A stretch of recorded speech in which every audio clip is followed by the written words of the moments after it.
Is cheating something that can be forgiven? Honestly, the term forgive doesn't quite fit. Cheating is something you either accept or reject. When someone chooses to tolerate betrayal, it doesn't mean they've truly forgiven it. Betrayal isn't something you can simply move past. It stays with you forever. If someone commits betrayal, they need to realize that when it inevitably comes to light, they can't count on being forgiven. Why don't people, especially women, understand this? A real man, someone genuine, and not just a jerk, won't forgive or accept betrayal. Living with a cheating partner is like smoking someone else's used cigarette. It's dirty and harmful. The reasons behind the cheating don't really matter here. Excuses like, he didn't like me, he wasn't satisfying me, or he didn't see me as a woman don't hold up. If you're unhappy in your marriage, just get a divorce. But most women prefer to stay married rather than chase fleeting flings. A woman who's cheating is caught up in constant infatuation, mistaking it for love. The kids and the long-term marriage mean nothing to her anymore, especially if her lover is younger. Eventually, her husband finds out everything, and she walks away proudly to be with her beloved, tearing apart everything she's built over the years. Typically, the beloved doesn't last long. After a while, reality hits hard. She starts crying and complaining, making visits to her ex-husband. Suddenly, she remembers she has children who get dragged into the mess too. She might use anything, blackmail, tantrums, to get her way. But in the end, all that's left of the once happy family is ashes, and there's no going back. My mother left my father and me when I was just over 2 years old. My dad never remarried and poured all his love into raising me. His sister, Aunt Lila, came to the rescue. Every summer, I stayed at her cottage, playing with her children Aria and Charles. When I turned 17, my father died unexpectedly, leaving me all alone. After graduating from high school, I entered the artillery college, and my life as a cadet began. I had no idea where my mom was or what she was doing, and to be honest, I wasn't very interested. I knew that she did not exist and could not exist. I didn't feel anything for her. One day I found her picture in an album, but my father took it away, leaving nothing in the house to remind me of her. After graduating, I spent some time in the military before being sent as an instructor to an African country. My job was to train their artillery troops. I worked with a mortar battery and had an interpreter since I didn't speak the local language. I served there for about 1.5 years. One day, coming back from an exercise, I broke the main rule by drinking water from local sources. It was scorching, and I couldn't resist. That led to me contracting hepatitis, and I was sent back home for treatment. I was in the hospital for about 2 months. Hepatitis is a serious disease. I didn't waste any time getting to know a charming nurse named Camila, and we began an affair. I had no experience with girls. It seemed like the universe was conspiring in our favor, so by the time I was discharged, we were married. Camila moved in with me. Our son Dylan was born soon after. I wanted more children, but Camila was categorically against it, saying that she was still young and wanted to live for herself. That was the first warning signal, but I didn't think much of it at the time. The service was delayed due to long trips to conflict zones. I spent less and less time with my family. In the Army, no one cares about your personal problems. The main thing is work, from dawn to dusk. You have 2 days off, one in summer, the other in winter, and that's it. I really missed my son and wife. When I was at home, I tried to spend as much time with them as possible. But over time, I started to feel like Camila was taking up a lot of my time. She seemed to be unhappy with me, and my son also began to distance himself from me. One day I was sent on a business trip abroad. I thought it would last a month, but it turned out that almost half a year has passed. During this time, I tried unsuccessfully to contact my family several times and wrote letters. Camila replied only once. Her letter was filled with hackneyed phrases, and it seemed that she wrote it more out of a sense of duty than out of love. I didn't get any more letters from her. Someday everything will come to an end. My business trip is over too. I got to my unit, handed in my documents at the headquarters, and headed home. Flying on wings doesn't even begin to describe how I felt. Camila wasn't there, and Dylan was playing in the yard under the supervision of a neighbor. When the neighbor saw me, she looked puzzled and said that Camila had gone to the store, asking her to look after Dylan. It seemed to me that she was hiding something from me. Okay, I took my son's hand, and we went home. On the way, Dylan started chatting about his kindergarten, his friends there, and how Dad picks him up when Mom is busy. Dad. I stopped suddenly. What Dad? Papa Oliver loves me and promised to get me a big red car. Dylan looked at me and then asked, Uncle, are you going to stay with us for a long time? I'm not your uncle, I'm your dad. My throat felt dry. No, my dad is Oliver. Mom says he and you will be going far, far away soon. Dylan smiled happily. It's just that when you get here, Dad leaves home. You'll stay with us, but not for long because I miss Dad. I was stunned to find that I was in control of myself. It seemed like I should have gone berserk, rushed to Camila, and demanded answers. But my heart was only beating a little faster than usual. We returned home. I gave Dylan the presents I had brought and went to the bathroom. Under the sound of running water, I heard the front door slam. Camila must have run into the house. I took my time. She was slowly drying herself with a towel from her gym bag. At some point, I felt disgusted with everything in this apartment. I got dressed and went out. Camila was busy in the kitchen. Welcome, Liam, she exclaimed, putting on a cheerful face, and tried to kiss my cheek. I'm going to feed you now. I pulled away.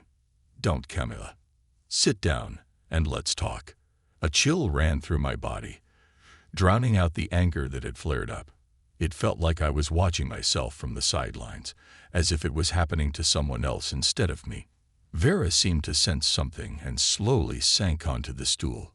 How long have you been dating Dad Oliver, and when are you going to leave? My face became unreadable. Camila has never seen me like this. She suddenly shuddered, lowered her head, trying not to look at me. From where? What is it? She stammered. How do I know everything? I tried to smile, but couldn't. My lips felt glued to my teeth. It doesn't matter anymore. You've had this for a long time. Love. Almost a year, she spoke very softly. I don't know how it happened. I wanted to leave him, but it's stronger than me. He made me feel like a woman, the woman he loved. You're never home. She raised her voice to a scream. Stop it, Camila. I stood up. You're an adult, and you've made your choice. I'll file for divorce myself. I will visit Dylan whenever I can, and remember that my apartment is official. Find yourself another place to live. I threw my duffel bag over my shoulder, grabbed my cap from the hanger, and headed for the front door. You won't even ask who he is. Camila began to sob. I shrugged, quietly opened the door, and went out. No emotions, only the cold inside. Fate is messing with our lives. First, my mother left me. Now my wife has changed. She even tried to take my son away from me. Oliver's dad. I shook my head, pushing away the intrusive thoughts. Okay, time will tell what happens next. But I couldn't snatch anything. The apartment is state-owned, but we haven't acquired anything else. During the trial, Papa Oliver didn't show up. As we were leaving the courthouse, I asked Camila, "Aren't you ashamed?" Of course, I never heard her answer. I lived in an officer's dormitory for a while. She wouldn't let me near our son, so I watched him from afar. And I saw Oliver, a young, slim man with a cheeky face that screamed eternal contempt and disgust. Oh, women, where are your eyes and brains? Well, actually, it's clear where. It was tough catching sympathetic glances from colleagues out of the corner of my eye, but no one talked about my divorce. A month passed, and Camila stayed in my dorm. Her determination and courage have noticeably diminished. May I come in? She hesitated in the doorway. "Come on in," I replied in one word. I didn't want to waste my energy and emotions dealing with her. "Your son will soon have nowhere to live," she started defiantly. They offered us to vacate the office apartment. Instead, they offered a hut in the middle of nowhere. "You have an apartment in your city. Sell it. Help your child." "What a bastard you are, to disown your own son." She dabbed at her tears. Oliver was right. I stood up. "Camilla, I'll give you a minute to leave, and try not to look at me anymore." She grabbed her bag and dashed out the door. 2 more weeks have passed. One evening, when I was returning from work and on watch, I saw Camilla holding Dylan's hand. "Could you watch Dylan? Oliver and I are leaving here. We'll find a new place, and I'll come back right away."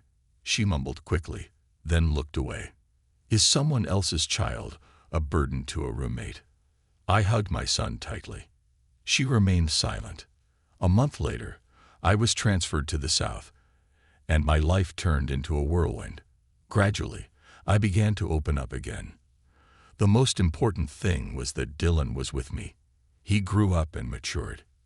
At first, he asked where Mom was, but then he stopped talking, as if he understood everything. Camilla didn't show up and didn't try to contact me, although I left my address at the hostel just in case. It was hard. I even thought about remarrying so that my son would have a mother. But I quickly realized that no woman wants someone else's child. People say that a man should love his adopted son or daughter, but a woman doesn't have to do that. So I lived alone. And when someone showed up, I didn't bring him home because I didn't want to hurt my son. 15 years have passed like this. A lot has changed. Dylan was now studying at the military academy. And as fate would have it, I returned to my hometown. We opened a military school, and I was appointed its head. I never thought that I would wear general's shoulder straps. My pants were hanging out, and I had so much work to do. Classes started in the fall, and everything became a little easier. I'd got some free time. And then one evening I realized that I had run out of bread. It wasn't anything special, but I couldn't have dinner without it. I was too lazy to get dressed, so I went to the nearest supermarket in sweatpants and a hoodie. I saw a slender young woman near the cash register. Damn it, it was Camilla. But what was she doing in my city? She seemed to notice my gaze and looked back. She looked me up and down. "I see your life wasn't that great." "What makes you say that?" I forced a tight smile. "Come on, I can see that." Camilla stared right at me, clearly pleased that, in her opinion, my life had failed. "At least you're not homeless." She straightened her coat and flicked her hair playfully. Apparently, her life was just perfect. I could tell she was waiting for me to ask something, but I stayed silent. Eventually, she couldn't hold back anymore. "He's doing well, graduating from the academy in 2 years," I replied without asking her anything. Camilla seemed about to ask something else, but a young girl came up to us. Vera took her hand. "In many places, thank God. And the rank is major," my ex-wife said haughtily. I smiled indulgently. "Yes, not everyone has a successful career." He looked triumphantly at his companion. "Vera, you flatter me. Unfortunately, I'm not a major, but a captain." I tried to look sad. Camilla's daughter smiled. Such a young man, and already a captain. She didn't hide her contempt. "Yes, I failed my ex-wife. Appearances can be deceiving." Her new husband, who also came up, lost interest in me and buried himself in his newspaper. There was a young guy standing at the exit of the store. "Sir, your car is here." I turned around. My ex's new husband looked up. "There's a car waiting for you." The guy pointed to a black executive car parked nearby. I looked back at Camilla and her companions. Her husband's jaw dropped, and both women froze in stunned silence. "Can I give you a ride?" I asked. She asked. "Well, as you wish." I got into the back seat. Her husband slammed the door, got in next to the driver, and the car drove out of the supermarket.